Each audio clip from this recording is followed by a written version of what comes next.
하나님이 우리를 부르신 소원이 무엇이겠습니까? 하나님을 향한 우리의 소원 말고 우리를 향한 하나님의 소원이 무엇일까 한번 질문해 보고 싶습니다.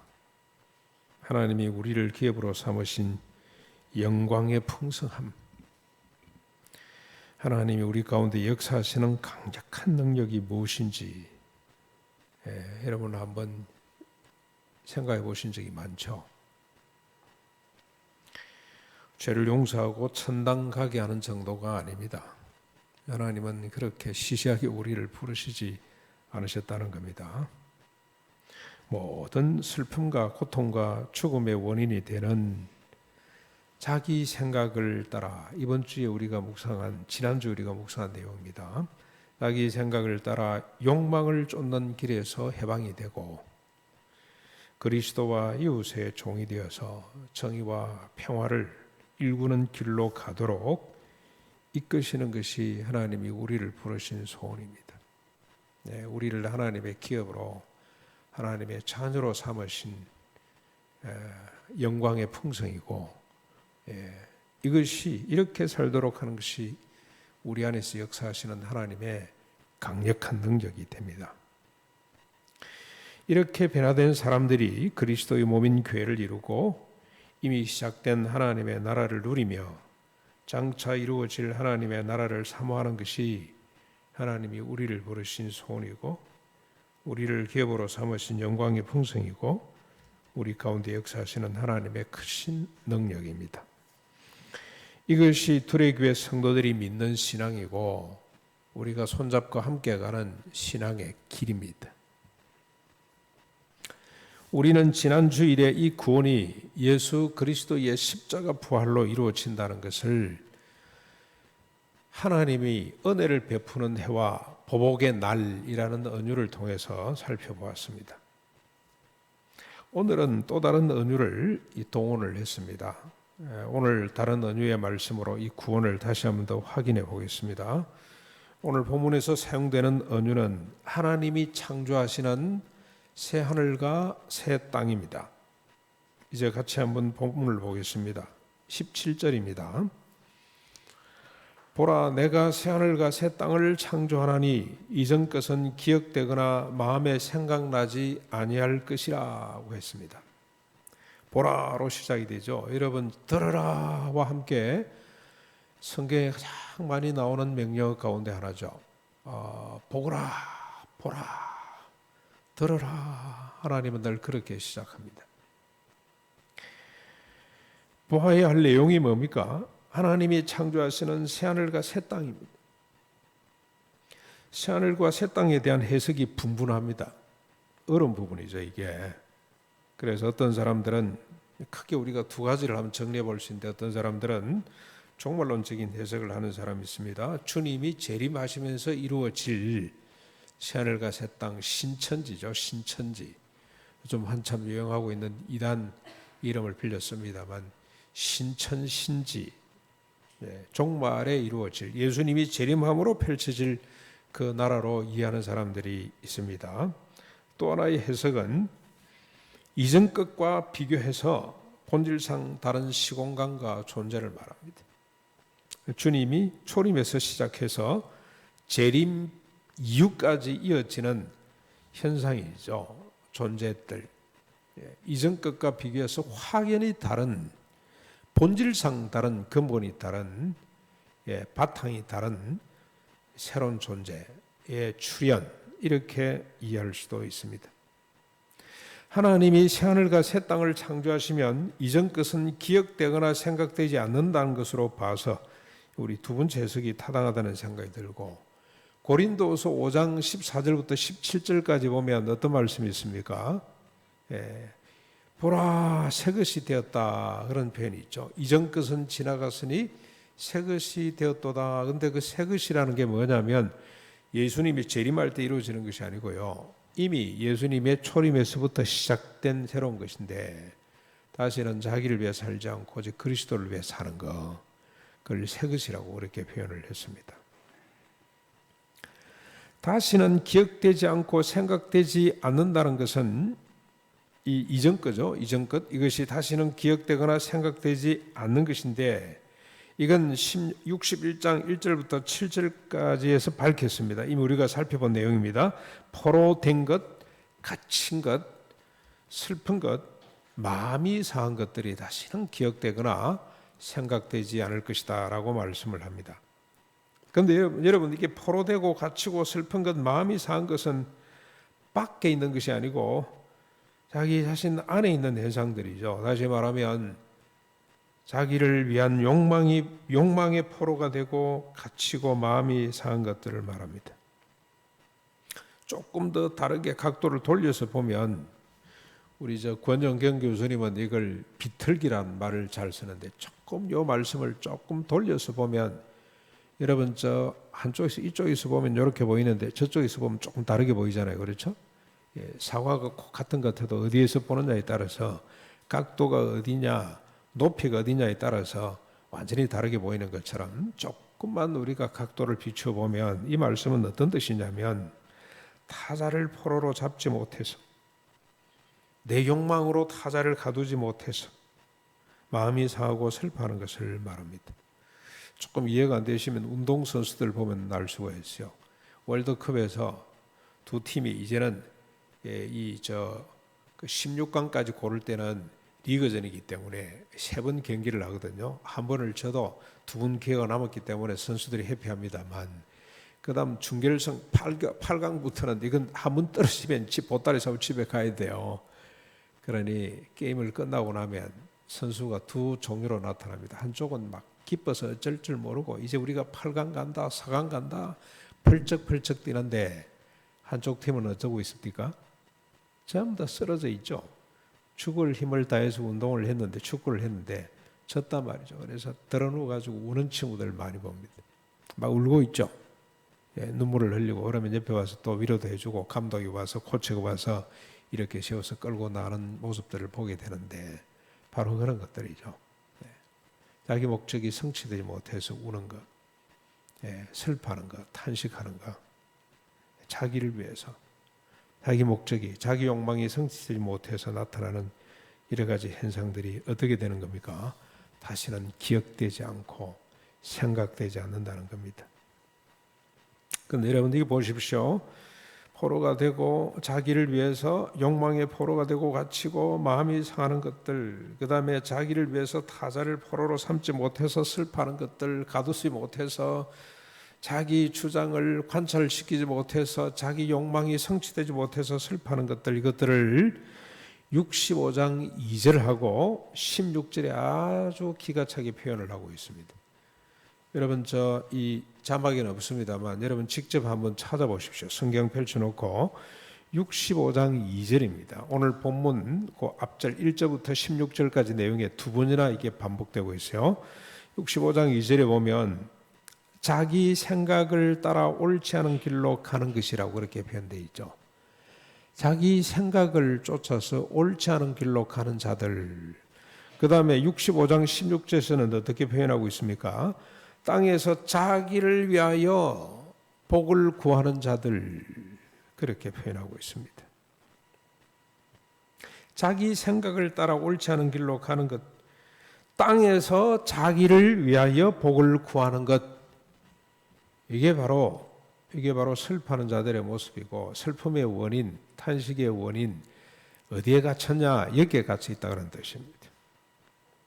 하나님이 새하늘과 새 땅을 창조하시면 이런 것들이 행동되거나 실천되기 이전에 생각되거나 기억되지 않게 된다는 거죠. 하나님이 창조하실 새하늘과 새 땅이 얼마나 신비스럽고 영광스러운지 짐작할 수 있습니다. 네, 그렇게 시작이 됩니다. 새하늘과 새 땅이 얼마나 영광스러운가. 자, 그래서 이제 하나님이 새하늘과 새 땅을 창조하시면 어떤 일들이 일어나는지 이런 것들은 생각지도 기억조차도 않게 되고 대신에 어떤 일이 벌어지는지 한번 보십시다. 18절입니다. 18절, 19절 두 절을 먼저 보겠습니다. 너희는 내가 창조하는 것으로 말미암아 영원히 기뻐하며 즐거워할지라. 보라, 내가 예루살렘을 즐거운 성으로 창조하며 그 백성을 기쁨으로 삼고 내가 예루살렘을 즐거워하며 나의 백성을 기뻐할 것이다. 끝까지 보겠습니다. 하나님이 창조하신 새하늘과 새 땅으로 말미암아 예루살렘과 그 안에 사는 백성들에게 영원한 기쁨과 즐거움이 임하게 된다고 그러죠. 근데 그 기쁨과 즐거움이 어떤 건지 더 실제적으로 구체적으로 밝히고 있는 것이 19절 하반절부터 마지막 25절까지입니다. 우리 같이 또 한번 보실까요? 19절 하반절부터 보시면 우는 소리와 부르짖는 소리가 그 가운데서 다시는 들리지 아니할 것이며, 뭐 때문에 울고 불고 한다는 거 조금 전에 우리 살펴봤습니다. 그렇죠? 다시는 우는 소리가 부르짖는 소리가 그 가운데 들리지 아니할 것이며, 20절입니다. 거기는 날수가 많지 못하여 죽는 어린이와 수완이 차지 못한 노인이 다시는 없을 것이라. 곧 백세에 죽는 자를 젊은이라 하겠고 백세가 못되어 죽는 자는 저주받는 자이리라. 다 백세 넘어간다 이 말이죠. 그렇죠?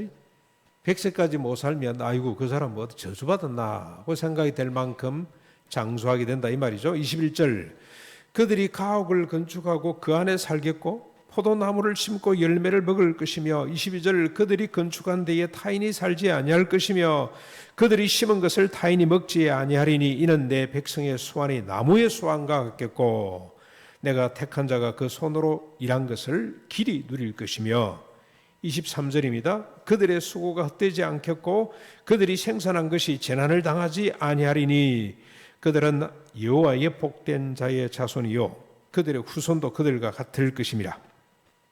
24절 그들이 부르기 전에 내가 응답하겠고 그들이 말을 마치기 전에 내가 들을 것이며, 25절 이리와 어린 양이 함께 먹을 것이며 사자가 소처럼 짚을 먹을 것이며 뱀은 흙을 양식으로 삼을 것이니 나의 성산에는 해함도 없겠고 상함도 없으리라. 여호와께서 말씀하시니라.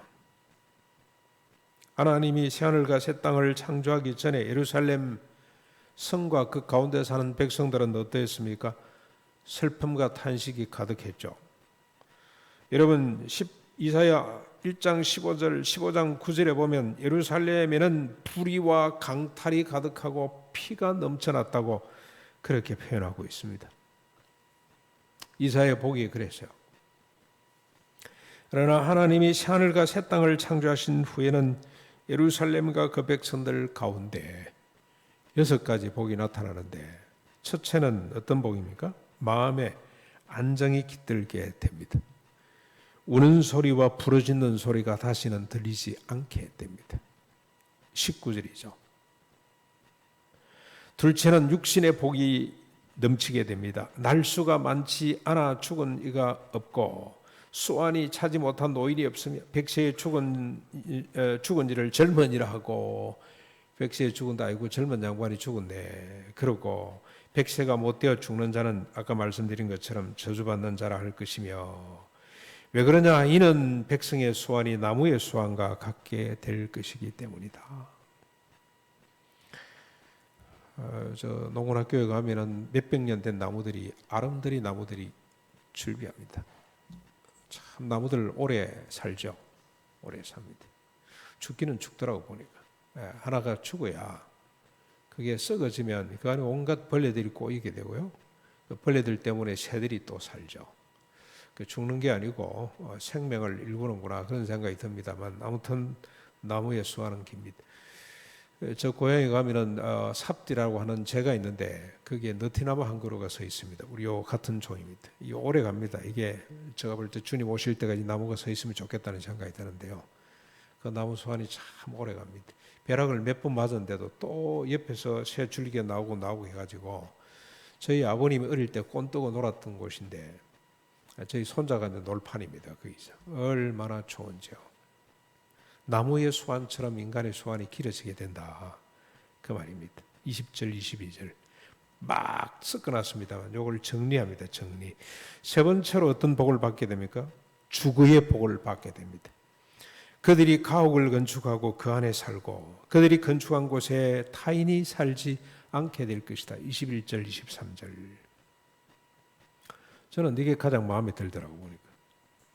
우리 성도들 보니까 지금 집을 가진 사람은 다행인데 집을 아직까지 갖지 못한 사람들 2년마다 쫓겨다니고 집값이 얼마나 올라가지고 전부 다 이제 영등포 살기도 힘들어가지고 저 김포로 다 이사를 가고, 그러면 교회를 빨리 정하면 되는데 안 정하고 있다가 비실비실 신앙을 다 잃어버리고 이런 사람들이 많아요. 언제쯤 주거의 안정이 올까? 왜 정부는 평생 임대주택 같은 걸 빨리빨리 왜 못 짓나? 주거의 걱정이 없도록 만들어줘야 되는데 그게 안 되는 이유가 뭘까? 왜 집값은 자꾸 뛰어오를까? 그런 일이 없게 될 것이라 이 말입니다.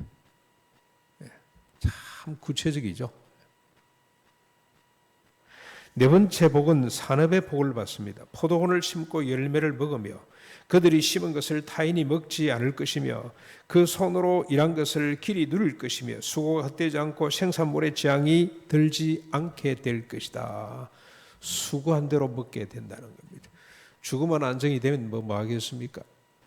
일한 만큼 먹게 되는, 1시간 일하면 1시간만큼 벌고 10시간 일하면 10시간만큼 벌고 자기 필요한 만큼 일하고 벌어먹고 생계에 아무런 염려가 없는 그런 세상이 펼쳐지게 될 것이라고 21절 23절에 밝히고 있습니다. 다섯 번째 복이 또 있어요. 대를 잇는 복을 누리게 됩니다. 여호와의 복된 자손이며 그 후손도 그들과 같게 될 것이다. 23절. 한 대만 잘 믿고 한 대만 주거가 안정이 되고 다음 대가 불안하면 무슨 소용이 있겠어요. 대를 이어서 주님 오실 때까지 복을 받게 된다는 겁니다. 여섯 번째 복이 또 있어요. 관계 복을 받습니다. 먼저 하나님과의 관계가 복을 받습니다. 부르기 전에 응답하시고 말이 끝나기도 전에 하나님이 들으시는 겁니다. 그렇죠? 주님 기도하려고 주님 하기 전에 그래 내가 다 알았다. 주님 이거 그런데 그냥 다 알았다. 말도 끝나기 전에 주님께서 응답해 주시는 거죠. 그만큼 우리의 관계가 친밀해진다는 뜻이겠죠. 다음은 모든 피조물과의 관계가 회복이 되는데 이리와 어린 양이 함께 먹을 것이며 사자가 소처럼 짚을 먹을 것이며 뱀이 흙을 양식으로 삼게 될 것이다. 자연의 회복입니다. 이 중에서 여러분 어느 게 제일 마음에 드십니까? 저는 이 멧돼지는 별로 겁이 안 나는데 뱀 이건 아직도 무서워요. 그 독사들이 많기 때문에. 그런데 여러분 이 회복이 되면 어떤 일이 벌어집니까? 뱀이 흙으로 양식을 삼기 때문에 물일이 없어지는 거지. 잡을 일이 없고. 멧돼지 길들여진다는 거 여러분 지난번에 말씀드렸죠. 멧돼지도 인간하고 이렇게 가까이 있으면 길들여져요. 어른을 태우고 주인을 태우고 돌아다녀요. 멧돼지가 힘이 좋으니까. 그런 일이 펼쳐지게 된다는 겁니다. 종합적인 결론입니다. 여호와의 산에는 해함도 없고 상함도 없게 됩니다. 25절이죠.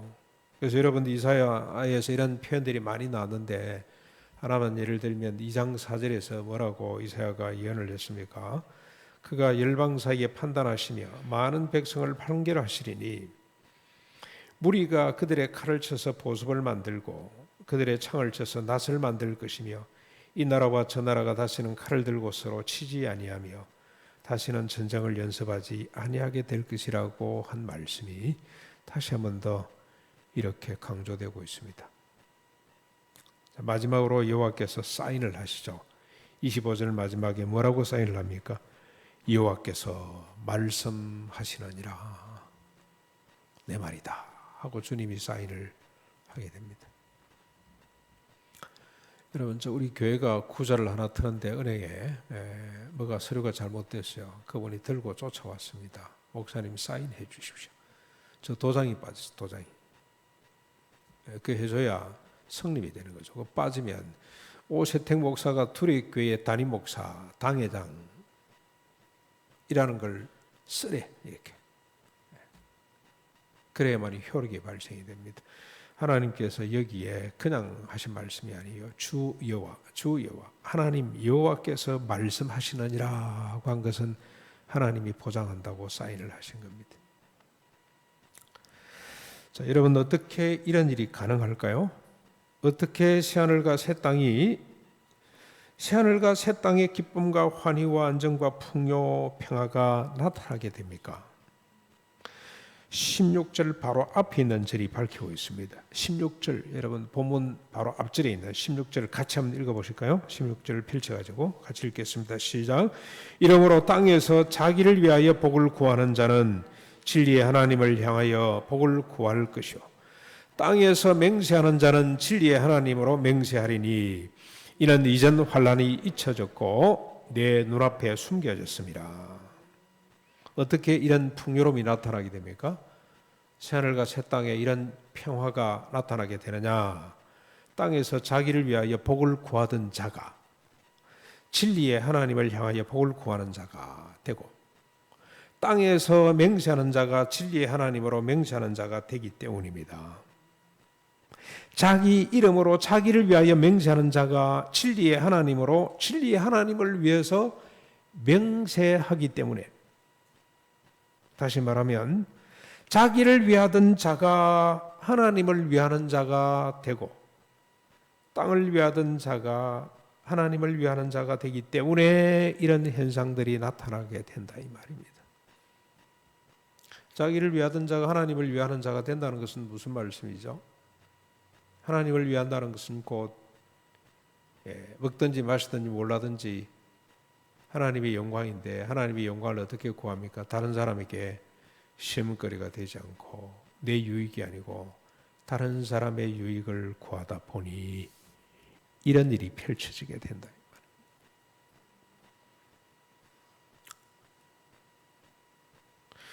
어떻게 자기 유익을 굳지 않고 하나님을 위하는 자가 될 수가 있습니까? 이것도 살펴봐야 돼요. 그렇죠? 예.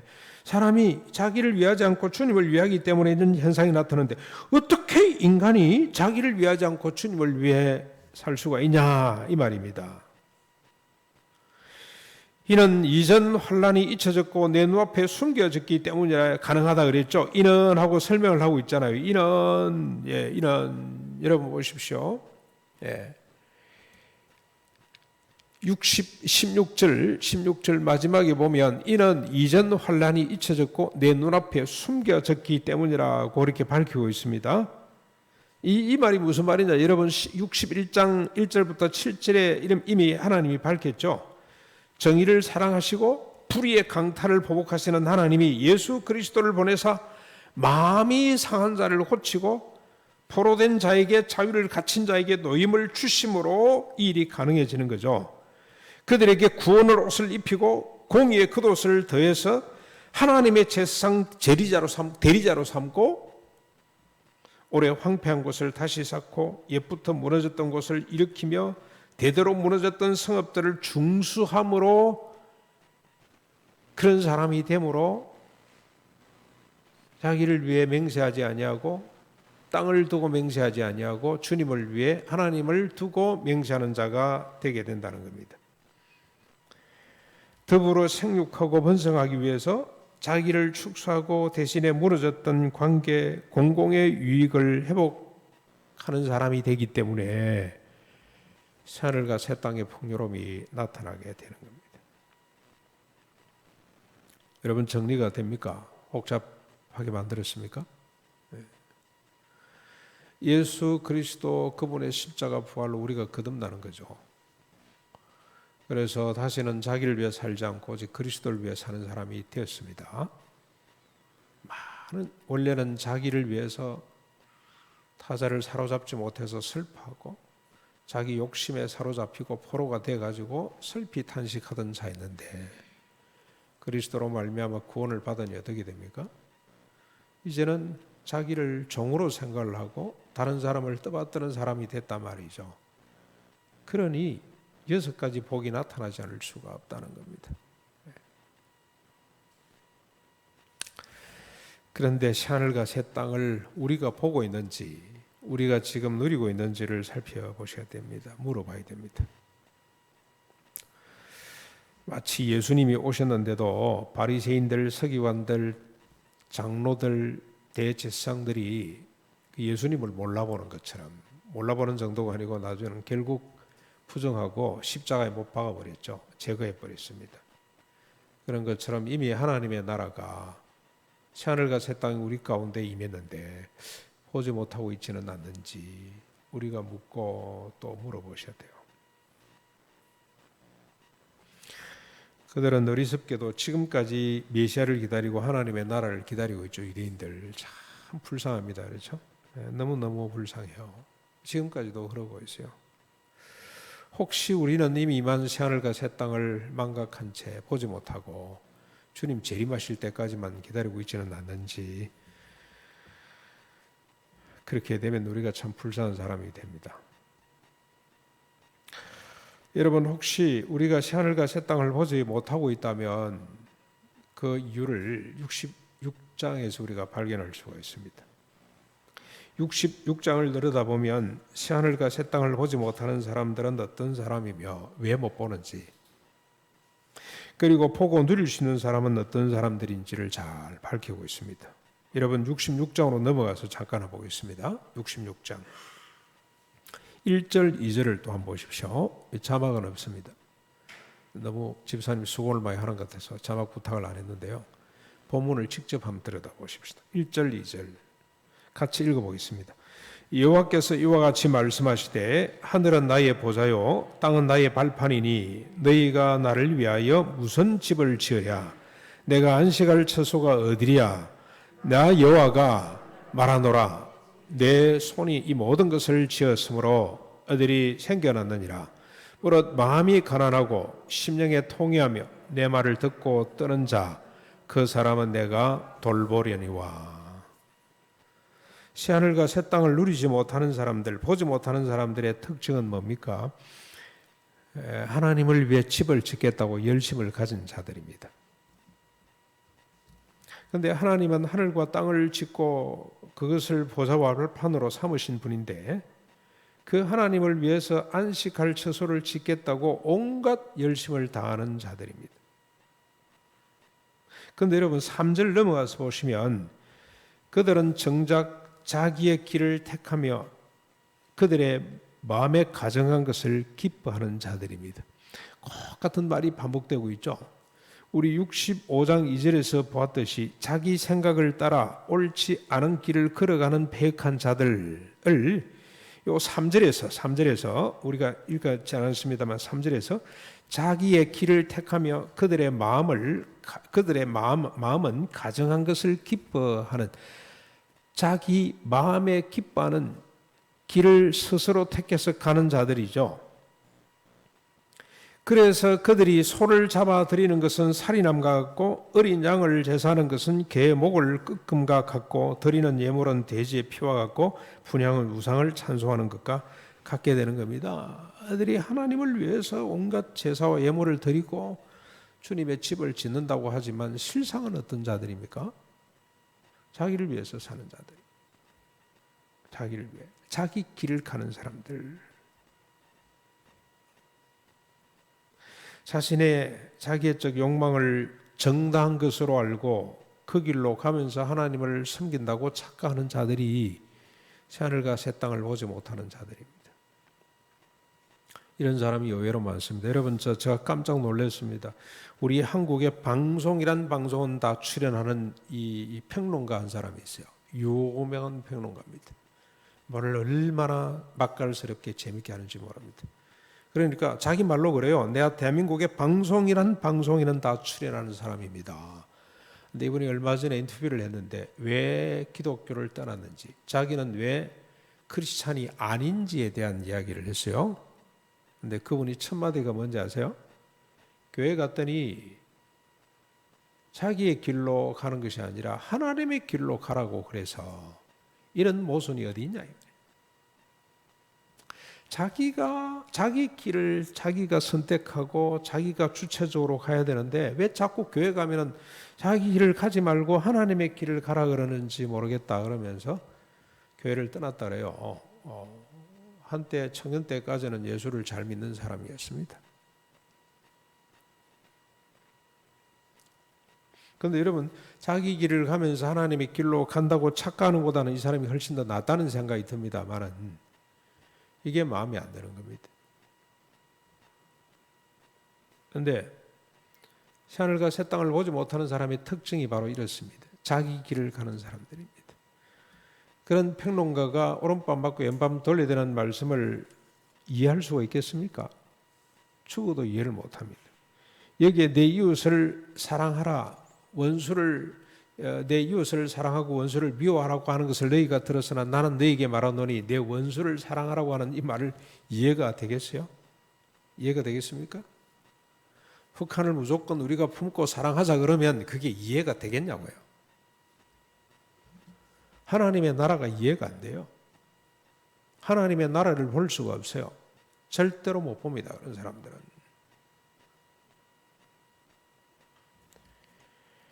있음으로 존귀하다.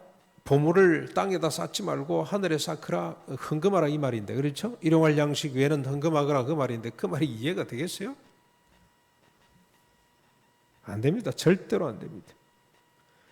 대신에 2절에 나오는 무릇 마음이 가난하고 심령에 통회하며 내 말을 듣고 뜨는 자, 그래서 하나님의 돌보심을 받는 자들이 새하늘과 새 땅을 보고 누릴 수가 있게 됩니다. 이런 자들이 어떤 자들입니까? 하나님의 말씀으로 자신의 가난을 발견하고 통곡하는 자들이죠. 하나님의 말씀대로 살지 못하는 자신의 근본적인 자기를 위해서 살 수밖에 없는 죄인됨을 깨닫고 옷을 찢고 죄를 뒤집어 쓰는 자, 그런 자들이라야 하나님의 새하늘과 새 땅을 바라볼 수가 있습니다.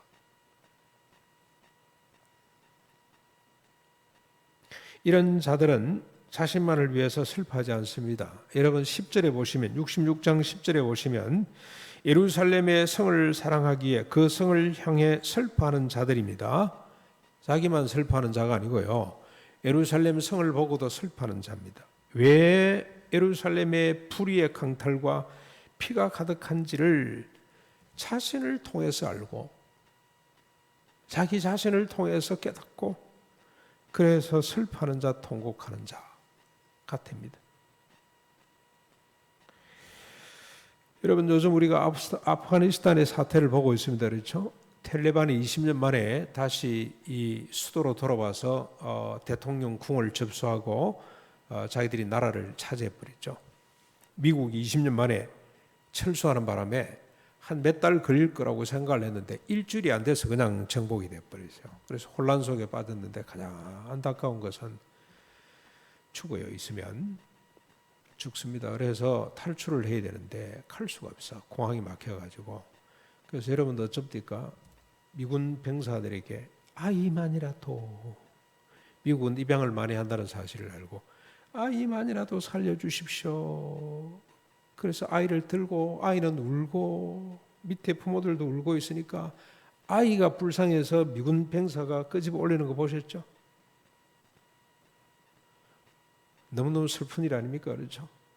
집어 던졌어요. 그걸 보고 다른 사람은 우리 아이도 그러니까 사람들, 미군들이 안 돼 이제는 안 돼 그랬더니 집어 던져가지고 철조망에 걸려서 죽은 아이들도 있고요. 왜 그럽니까? 미국은 왜 들어갔다가 20년 만에 나갑니까? 그래서 여러분, 아프가니스탄은 열국의 무덤이라고 그럽니다. 열국의 무덤. 미국만 들어간 게 아니고 처음에는 러시아가 들어왔어요. 러시아가. 그러다 망하고 나가고, 영국이 들어갔다가 망하고, 마지막으로 미국이 들어갑니다. 무엇 때문에 들어갑니까? 자국의 이익을 위해서 들어가는 거죠. 자기 자신의 이익에 손해가 되니까 이제 나가는 겁니다. 각축전이 벌어졌어요. 그 나라가 왜 그러냐? 지리적으로 상당히 중요한 중국이 맞물려 있지 않습니까? 이제 중국이 도와줍니다. 안 도와주면 테러 당할 수 있기 때문에. 위구르족이 그게 이제 해교권 아닙니까? 이게 독립한다 그러고 테러를 일삼으면 큰일이기 때문에 도와줍니다. 미국이 이제 미국 빠진 자리에 중국이 들어가서 중국이 이제 진흙탕에 빠질 겁니다. 이제 머지않아. 열국의 욕망이 거기에 들 끓고 있는 지역입니다. 그래서 우리가 텔레반 나쁘다 이런 관점으로 보는 것이 아닙니다. 하나님의 새하늘과 새 땅에 눈을 뜬 사람들은 더 큰 차원에서 봐야 됩니다. 그래서 탄식하며 기도할 수밖에 없습니다. 하나님, 기도의 내용이 뭡니까? 욕망입니다. 욕망, 내 안에 있는 욕망. 자국 중심, 자기 이익. 근데 인간은 그럴 수밖에 없잖아요. 그래서 주님이 오셔서 새하늘과 새 땅을 창조해 주셔야 돼요. 창조해 주셔야 돼요. 개선하는 것이 아니고 하나님이 천지를 창조하신 것처럼 창조해 주셔야 됩니다. 그래서 창조라는 말이 오늘 본문에 3번 나옵니다. 3번. 내가 창조하리라, 창조하리라, 창조하리라. 사랑하는 성도 여러분, 여러분은 하나님이 창조하신 하늘과 새 땅을 보고 누리고 있는지 한번 점검해 보시기를 바랍니다. 어떤 진단이 나오든지 우리는 실망하지 말아야 됩니다. 왜냐하면 하나님이 이렇게 말씀하셨기 때문입니다. 여러분 66장 9절에 여호와께서 이르시되 내가 아이를 갖도록 하였은즉 해산하게 하지 아니하겠느냐. 내 하나님이 이르시되 나는 해산하게 하는 이인즉 어찌 태를 닫겠느냐 하시니라. 갑자기 아이 낳는 이야기를 끄집어냈죠. 한 민족이 일어나는 것 쉬운 일이 아니다. 그러나 내가 낳게 하겠다는 겁니다. 내가 아이를 갖게 했으니 내가 낳게 하겠다는 겁니다. 새하늘과 새 땅은 누가 하는 겁니까? 우리가 하는 거 아닙니다. 하나님이 창조하시는 일입니다. 하나님이 한다는 겁니다. 그래서 22절, 23절에도 이렇게 말씀을 하셨습니다. 내가 지을 새하늘과 새 땅이 내 앞에 항상 있는 것 같이 너희 자손과 너희 이름이 항상 있으리라. 여호와의 말이니라. 23절 여호와가 말하노라. 매월 초 하루에 매 안식일에 모든 혈육이 내 앞에 나와 예배하게 될 것이라고 말씀을 하고 있습니다. 네. 하나님이 아프가니스탄도 회복하실 수 있다는 거예요. 네. 하나님이 미군 병사의 손에 의해서 끌려간 그 아이 하나님이 책임지고 그 아이가 훌륭한 아이가 되도록 하나님이 그 땅덩어리를 놓고 서로 욕망으로 들끓고 있는 그 슬픈 현실을 주님께서 깨끗이 정리하시고 하나님이 회복해 주시겠다. 새하늘과 새 땅으로 만드시겠다고. 그것도 당대로 끝나는 것이 아니라 자자손손대대로. 그래서 모든 백성들이 매월 초 하루에 월삭이죠. 안식일마다 내 앞에 나와서 예배하도록 하겠다고 주님이 말씀을 하고 있습니다. 우리를 낳으신 하나님께서 우리와 다음 세대로 하여금 새하늘과 새 땅의 주역이 되도록 하실 겁니다. 새하늘과 새 땅은 하나님이 창조하시고 하나님이 유지하기 때문에 그렇습니다. 이 소망을 품고 하나님을 바라보는 것이 우리가 할 일입니다. 조금 더디가는 것처럼 보이고 아닌 것처럼 보여도 우리 익표 형제의 가정에서 불렀던 이 찬송처럼 하나님을 신뢰하고 하나님 바라보고 나갈 때 내 개인의 심령 속에 우리 교회 공동체, 우리 가정에 이 세상 가운데 하늘과 새 땅의 역사가 펼쳐지게 될 줄로 믿습니다.